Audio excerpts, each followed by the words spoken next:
ஒரு மகிழுந்து நம்மளுக்கு ரொம்ப பிடிக்கணும், அதோட தரம் நல்லா இருக்கணும் அப்படின்னா முதல்ல அதோட இயந்திரம் வந்து நீண்ட காலத்துக்கு வரணும். அப்பதான் வந்து மகிழுந்து நல்ல மகிழுந்து வாங்கிருப்போம் அப்படின்ற ஒரு திருப்தி ஏற்படும். இப்போ நம்ம பலினோ அதோட இயந்திரத்தை பத்தி சொல்லுங்க, தொழில்நுட்பங்களை பத்தி சொல்லுங்க ராஜேஷ்.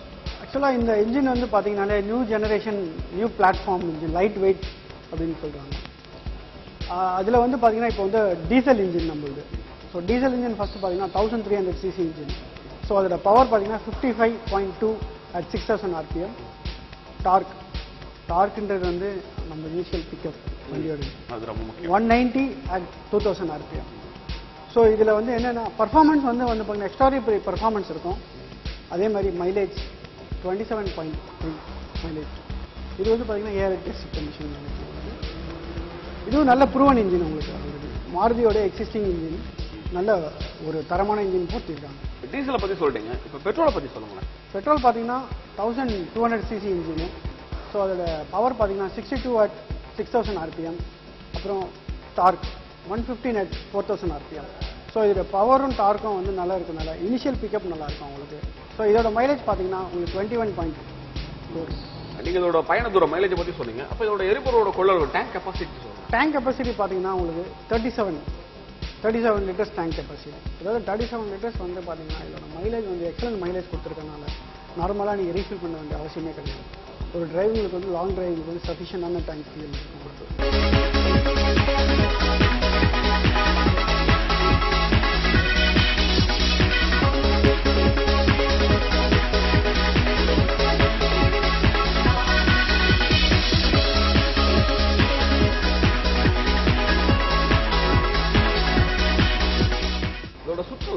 டேர்னிங் ரேடியஸ் அதை பற்றி சொல்லுங்கள்.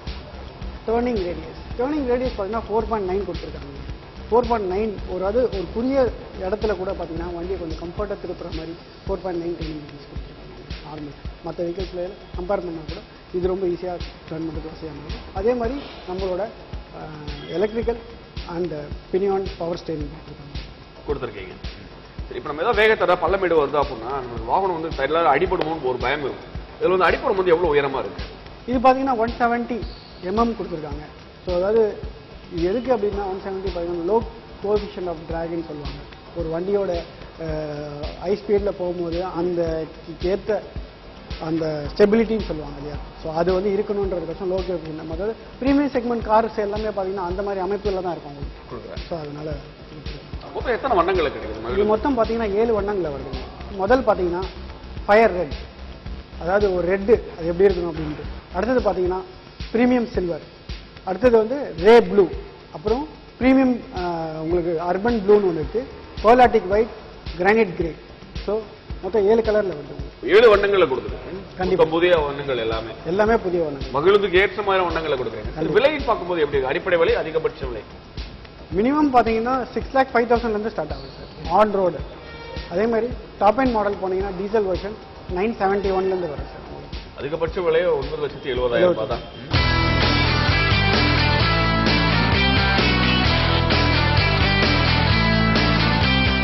இப்போ எல்லாருமே மகிழுந்து வாங்கக்கூடிய ஒரு நிலைமையில இந்த மகிழுந்து தாராளமாக தேர்வு செய்யலாம்னு சொல்றேன். கண்டிப்பா சார். நம்ம மகிழுந்து பத்தி எவ்வளவு விஷயங்கள் பேசினாலும் படிச்சு தெரிஞ்சுக்கிட்டாலும் ஒரு மகிழுந்து ஓட்டி பார்க்கும்போது ஒரு சுவாரஸ்யம் இருக்கணும். ஓட்டி பார்க்கலாம்ல? கண்டிப்பா. ராஜேஷ், மாருதி பலினோ பற்றி நிறைய விஷயங்கள் நம்ம பேசணும். அது படிக்கும் போதும் சரி, பார்க்கும் போதும் சரி, புது புது அனுபவம் கிடைக்குது. கண்டிப்பாக ஓட்டி பார்க்கும்போது அதை விட கூடுதலான அனுபவங்கள் கிடைக்கும். தாராளமாக உங்களை பகிர்ந்துக்கிறேன். இப்போ வாகனத்தை ஓட்டி பார்க்கறதுக்கான ஒரு முக்கியமான இது ஓட்டி பார்க்கலாம்ல? வாங்க போகலாமா? கண்டிப்பா சார்.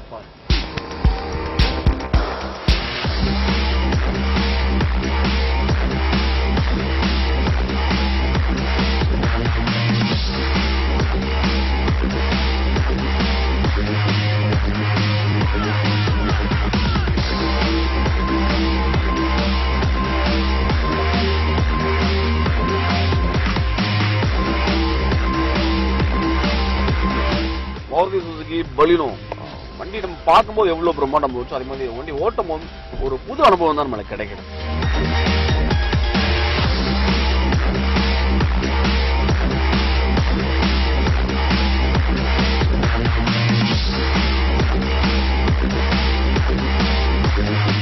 மாருதி பலினோ பொறுத்த நம்ம ஓட்டும் போது என்ன மாதிரி அனுபவம் கிடைக்குன்னு சொன்னாங்க?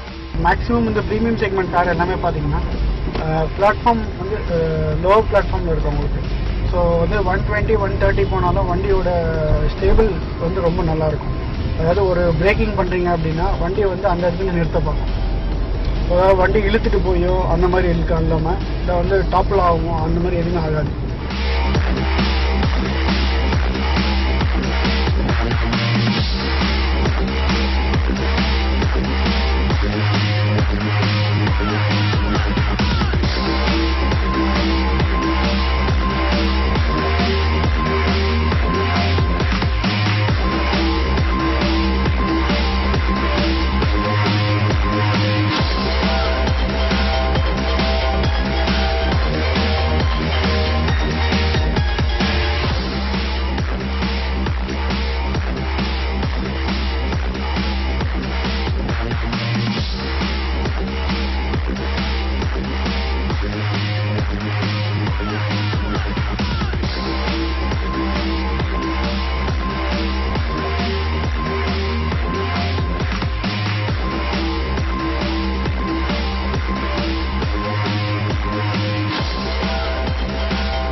நம்ம மாருதி சுசுகி பெலினோ வண்டி ஓட்டிட்டு இருக்கோம். இப்போ நான் ஒரு டோனிங் ரேடியஸ் பண்ண பார்த்தீங்களா, ரொம்ப குறுகிய ஒரு வளைவு தாங்க.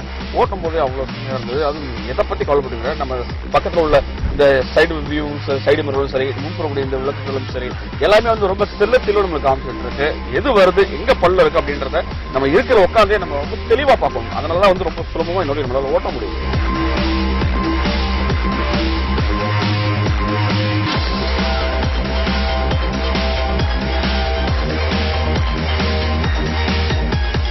ஒரு வழியா ஒரு புதிய அனுபவம் எனக்கு கிடைச்சிருச்சுங்க. மாருதி பெலினோ வண்டி ஓட்டுறதுக்கு அவ்வளவு அருமையா இருந்தது. ராஜேஷ் ஓட்டுறதையும் பார்த்திருப்பீங்க, நான் ஓட்டுறதையும் பார்த்திருப்பீங்க.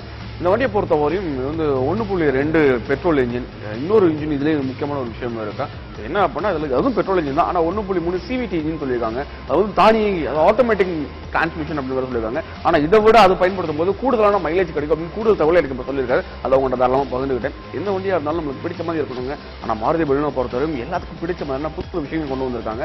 எனக்கு இந்த வண்டியில் பிடிச்ச இன்னொரு முக்கியமான விஷயம் என்ன அப்படின்னா, ஓட்டும் போது அவ்வளோ சுகமாக இருந்தது, அவ்வளோ மென்மையாக இருந்தது. போக்குவரத்து நெரிசல் இருக்கு அப்படின்ற ஒரு பிரச்சனை, ஒரு கவலை எதுவுமே நம்மளுக்கு கிடையவே கிடையாதுங்க. தாராளமாக இந்த வண்டியை நம்மளால எங்க வேணாலும் ஓட்டிட்டு போக முடியும். ஏன்னா அவ்வளோ ஓட்டுறதுக்கு அவ்வளோ எளிமையா இருக்குங்க. இதான் நம்ம தேவைப்படுது. இந்த வாரம் இந்த மகனை பற்றி நிறைய விஷயங்கள் பார்த்தாச்சு. மீண்டும் அடுத்த வாரம் இதே மாதிரி மற்றொரு வாகனத்தை பற்றி முழு விவரங்கள் தெரிஞ்சுக்க போறோம். அதுவரை நன்றி, வணக்கம்.